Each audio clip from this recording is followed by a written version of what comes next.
आज सकाळे आपण मानक पई सबुठु बड़ खबर जहाँकि महिला मानक पई आसिला सबुठु खुशी खबर।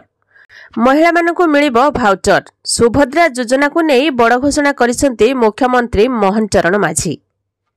आ ए योजनार योग्य महिला को मिलिबो कैश भाउचर जहाँ फल आर्थिक भाव स्वच्छल हेबे महिला।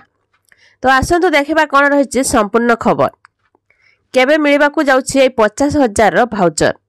वीडियो को देखा पूर्व गोटे लाइक कर दिंतु। चैनल को जदि प्रथम थर आछंती चैनल को सब्सक्राइब करी पाखरे आसुवा घंटी चिन्ह को दबाई दिंतु। तेबे ओडिशा रे लागू हेबो सुभद्रा योजना। आउ एई योजनार योग्य महिला को मिलिबो कैश भाउचर।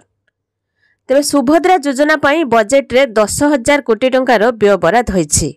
एई सुभद्रा योजना प्रधानमंत्री द्वारा शुभारंभ हेबो। विभिन्न वर्गर लोकंकर मतामत नियाजिबो। मतामत नियाजिबा परे सेप्टेम्बर 17 तारिख रे महिला मानकु मिलिबो 50,000 टंकार भाउचर।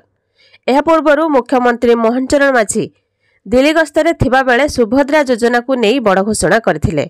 सीएम मोहन माझी सहित दुई उपमुख्यमंत्री केवी सिंह देव और प्रभाती परिड़ा दिल्ली गस्तरे थिबा बेले सेठारु बड़ घोषणा करथिले। सेप्टेम्बर 17 तारिख रे आरंभ हेबो सुभद्रा योजना जहाँकि प्रधानमंत्री मोदी जन्मदिन अवसर रे आरंभ हेबाकु जाउछि सुभद्रा योजना। ए योजनार लक्ष लक्ष महिला मानकु भेटी देबे मोहन सरकार। मिलिबो 50,000 टंकार भाउचर। आउ आपण माने सुभद्रा योजना अप्लाई करछन्ती कि नहीं कमेंट बॉक्स रे कमेंट करके कहिबे। ए सुभद्रा योजना परिवारर जणे महिला को मिली पारिबो।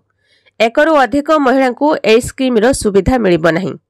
महिला मानक पई कैबिनेट बैठक रे बड़ निष्पत्ति निया जायथिला।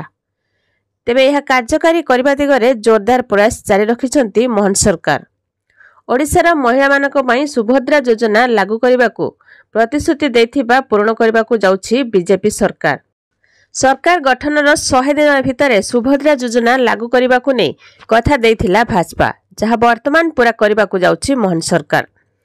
ए राज्यर सबु वर्गर विकास दिगरे विशेष ध्यान देउथिबा बेले मोहन सरकार महिला को प्राधान्य दैछन्ती।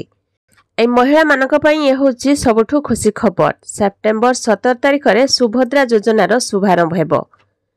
लोकमानकर मतामत नियाजिबा परे सार्वजनीन हेबो। ए योजना अधीन रे राज्यर महिला को 2 वर्ष रे 50,000 टंकार भाउचर मिलिबो। 2024-25 वर्ष बजेट रे राज्य सरकार एथिपाई 10,000 कोटी टंकार व्यय बराद करछन्ती। अगस्त 19 तारिख रे आसीबो सुभद्रा योजना पई एसओपी।